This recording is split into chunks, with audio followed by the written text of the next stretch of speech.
नमस्कार दोस्तों, आज हमारे साथ हैं डीवीएस ग्लोबल यूनिवर्सिटी के vice chancellor doctor Sanjay Jasola. नमस्कार। जसोला जी शिक्षा के क्षेत्र में एक बहुत बड़ा नाम है। जसोला जी से आज मैं कुछ सवाल करूंगा डीवीएस ग्लोबल यूनिवर्सिटी के विजन को लेकर। सर, मैं ये जानना चाहता हूं कि ऑफ लेट अभी बहुत जिक्र हो रहा है, बहुत चर्चा हो रही है बिहार के डीआरसीसी की क्रेडिट कार्ड की, जिसमें स्टूडेंट्स को 4 लाख रुपए तक का लोन बिहार गवर्नमेंट देती है। लेकिन उसके कुछ पैरामीटर्स हैं, जैसे इंस्टीट्यूशन का नैक होना ज़रूरी है, रैंकिंग अच्छी होनी ज़रूरी है। मैं आपसे ये जानना चाहता हूँ कि डीआरसीसी की स्कीम के जो लाभार्थी हैं, उन स्टूडेंट्स को डीवीएस ग्लोबल यूनिवर्सिटी कैसे कैटर कर रही है और उनको कैसे लाभ पहुँचा रही है? आप सभी जानते हैं कि जो डीआरसीसी के लिए जो एलिजिबल बच्चे हैं उनकी कुछ कंडीशंस हैं और उसी के बेसिस पे वो 4 लाख रुपए का लोन मिलता है। क्योंकि ये लोन है तो उसमें ये मैंडेटरी है कि आप उसे रीपे करेंगे, एक सर्टेन इंटरेस्ट रेट पे उसे आप वापस करेंगे। हमने डीवीएस ग्लोबल यूनिवर्सिटी में हमने ये पाया कि, और जब बहुत सारे बच्चों से, बिहार के बच्चों से हमने बात करी, तो हमें ये पता चला कि बहुत सारे बच्चों को बहुत सारे चैलेंजेस आते हैं उस स्कीम के जो लोन अमाउंट है उसके डिसबर्समेंट में, और डिसबर्समेंट में टाइम भी लग जाता है और उसकी वजह से बच्चों को बहुत सारे चैलेंजेस अपने अपने इंस्टीट्यूशंस में जहाँ भी वो पढ़ते हैं वो आता है। तो हम थोड़ा सा फ्यूचर में आगे देखते हैं और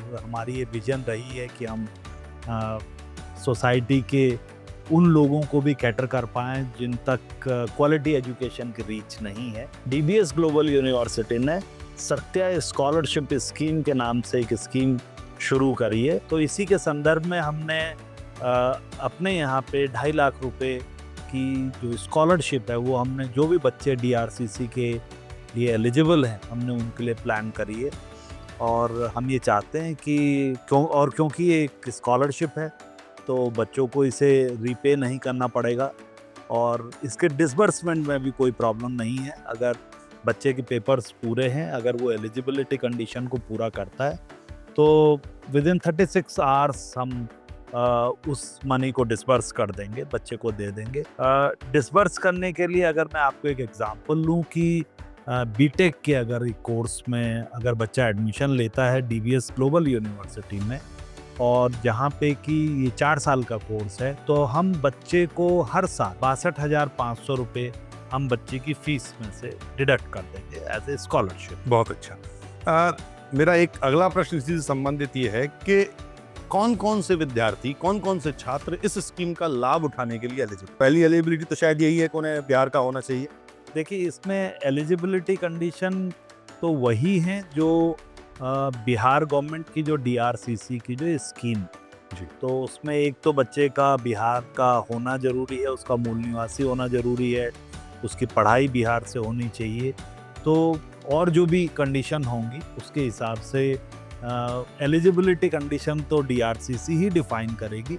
बट हाँ, हमने ये कहा है कि हम ये इनिशिएटिव लेंगे कि हम लोन की बजाय हम स्कॉलरशिप देंगे ताकि बच्चा क्वालिटी एजुकेशन में वंचित ना रहे। सर, अगर मैं बात करूं वॉल्यूम की, तो ये कितने विद्यार्थियों को, कितने छात्रों को आप ये स्कॉलरशिप स्कीम में लाएंगे? कितने बच्चों तक को ये स्कीम आप दे सकते हैं? देखिए, इसमें हमारा जो टारगेट है वो हमने लगभग 2 करोड़ रुपए हमने इस स्कॉलरशिप के लिए हमने सोचे हैं। 2 करोड़ रुपए में लगभग 300 बच्चे हमारे कवर हो जाते हैं। सो अगर आवश्यकता पड़ी और बिहार के छात्रों में आपकी इस स्कीम के प्रति आकर्षण हुआ और बच्चों ने आपसे अप्रोच किया, तो क्या इस अमाउंट को बढ़ा भी सकते हैं आप? अभी आज की तारीख में तो ये अमाउंट डिसाइडेड है जी, निश्चित रूप से ये परिस्थितियों पर डिपेंड करेगा। और अगर हमें लगता है कि कुछ ऐसे बच्चे हैं जो वाकई मेधावी हैं जी, और जिनको ये स्कॉलरशिप मिलनी चाहिए, जी, तो शायद हम उस अपनी बैरियर को भी हम क्रॉस करने की कोशिश करेंगे जी। और उन बच्चों को अच्छी एजुकेशन से वंचित नहीं होना। जैसे अभी हम बात कर रहे थे, मुझे अभी एक इंस्टेंस याद आया कि एक बच्चे ने बताया कि बिहार क्रेडिट कार्ड के थ्रू वो एक यूनिवर्सिटी में पढ़ रहा था, और चूंकि बिहार क्रेडिट कार्ड की तरफ से उसका पेमेंट समय से रिलीज नहीं हुआ, उसकी फीस वहाँ से नहीं आई, तो छात्र को यूनिवर्सिटी ने एग्ज़ाम देने से रोक दिया और उसको बड़ा मेंटल हैरेसमेंट हुआ। क्या यही सब सोच के आप लोगों ने इस स्कीम को लॉन्च किया है? हाँ, ये ये भी एक पैरामीटर है। आप जानते हैं कि जब कोई भी चीज़ प्लान करी जाती है और डिसाइड करी जाती है तो उसमें बहुत सारे पैरामीटर होते हैं। निश्चित रूप से ये भी एक पैरामीटर था कि बच्चा जो कि एलिजिबल है और जो लोन ले रहा है और जो कि अल्टीमेटली उस लोन को रीपे करेगा, तो उसको शायद इस हैरेसमेंट के थ्रू नहीं जाना चाहिए।